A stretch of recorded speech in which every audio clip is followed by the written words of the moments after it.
আজকের এই ভিডিওতে আমি আপনাদের সঙ্গে কথা বলবো যুবসাথীর যে দ্বিতীয় কিস্তির টাকা, সেই দ্বিতীয় কিস্তির টাকা নিয়ে। এর আগে আমি একটি ভিডিও করেছিলাম এবং সেই ভিডিওতে আপনাদেরকে জানিয়েছিলাম যে এপ্রিল মাসের 10 তারিখ থেকেই যুবসাথীর দ্বিতীয় কিস্তির টাকা ঢোকা শুরু হয়ে যেতে পারে। তো যথারীতি আপনারা অনেকেই কমেন্ট করে জানিয়েছেন যে 9 তারিখ থেকেই যুবসাথীর দ্বিতীয় কিস্তির টাকা পাচ্ছেন, এবং আমি সেই ভিডিওতে দেখেছি অনেকেই কমেন্ট করে বলেছেন যে কোনো টাকা দেওয়া হচ্ছে না, এগুলো ইউটিউবাররা ভিউসের জন্য করছে। একটা জিনিস মনে রাখবেন, আমি যখনই কোনো না কোনো ভিডিও করি তার পরিপ্রেক্ষিতে কোনো না কোনো তথ্য আমার কাছে অবশ্যই থাকে এবং আমি আন্দাজি ঢিল ছুরি না। আপনারা অন স্ক্রিন যে স্ক্রিনশটটি দেখতে পাচ্ছেন সেখানে দেখুন, আজকে 13/4/2026 তারিখ, আজকে কিন্তু যুবসাথীর যে 1500 টাকা সেই টাকা কিন্তু দেওয়া হয়েছে, অর্থাৎ সেটা দ্বিতীয় কিস্তির টাকা।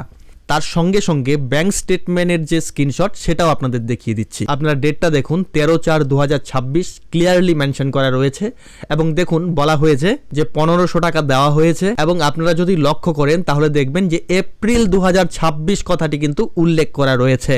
তো আমাদের চ্যানেলের একজন সাবস্ক্রাইবারের কমেন্টটা খুবই ইন্টারেস্টিং কমেন্ট, তো দেখে নিন। আপনারা অন স্ক্রিন দেখতে পাচ্ছেন উনি প্রথম কিস্তি এবং দ্বিতীয় কিস্তির টাকা দুটোই পেয়েছেন। উনি দ্বিতীয় কিস্তির টাকা 9/4/2026 তারিখে পেয়েছেন। তো আপনারা দেখছেন ওনার এই টাকাগুলো পেয়ে খুবই ভালো লাগছে। আরেকজনের কমেন্ট দেখতে পাচ্ছেন, তবে উনি যে টাকাটা পেয়েছেন সেটা কিন্তু এপ্রিলের 9 তারিখ দুপুর 2:30 টাকাটা ওনার ঢুকেছে, এবং উনি কিন্তু একদম ডেট টাইম সহকারে মেনশন করেছেন যে যুবসাথীর দ্বিতীয় কিস্তির টাকা পেয়েছেন। তো এবার আসি ইম্পর্টেন্ট আলোচনা, যেটা যে প্রথমবারের যে কিস্তিটা দেওয়া হয়েছিল, অর্থাৎ প্রথম কিস্তির টাকাটা যে দেওয়া হয়েছিল সেটা দেওয়া হয়েছিল NEFT ট্রান্সফারের মাধ্যমে। কারণ একটা প্রকল্প স্বল্প সময়ের মধ্যে কার্যকর হলো এবং তার টাকাটা দ্রুততার সঙ্গে সবার অ্যাকাউন্টে পৌঁছে দেওয়ার জন্য NEFT ট্রান্সফারের মাধ্যমে সেই টাকাটা দেওয়া হয়েছিল।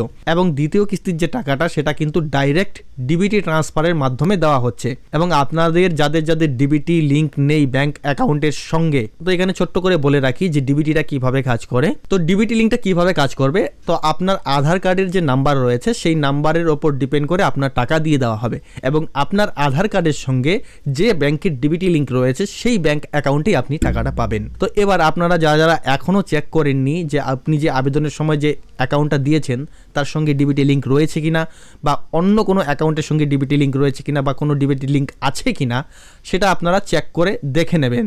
ভিডিও অলরেডি আমি চ্যানেলে দিয়ে রেখেছি, অ্যান্ড স্ক্রিনেও পেয়ে যাবেন। তো অবশ্যই ডিবিটি লিংক করে রাখবেন, না হলে কিন্তু দ্বিতীয় কিস্তির টাকা পেতে সমস্যা হতে পারে। ডিবিটি লিংক থাকা আবশ্যক। তো এখন থেকে ধীরে ধীরে আপনারা দ্বিতীয় কিস্তির টাকাও পেয়ে যাবেন। যারা আবেদন করেছে, সঠিক নির্ভুল আবেদন করেছে, সবাই টাকা পাবে, টাকা আপনারা পেয়ে যাবেন। ধন্যবাদ প্রথম থেকে শেষ অবধি ভিডিওটির সঙ্গে থাকার জন্য।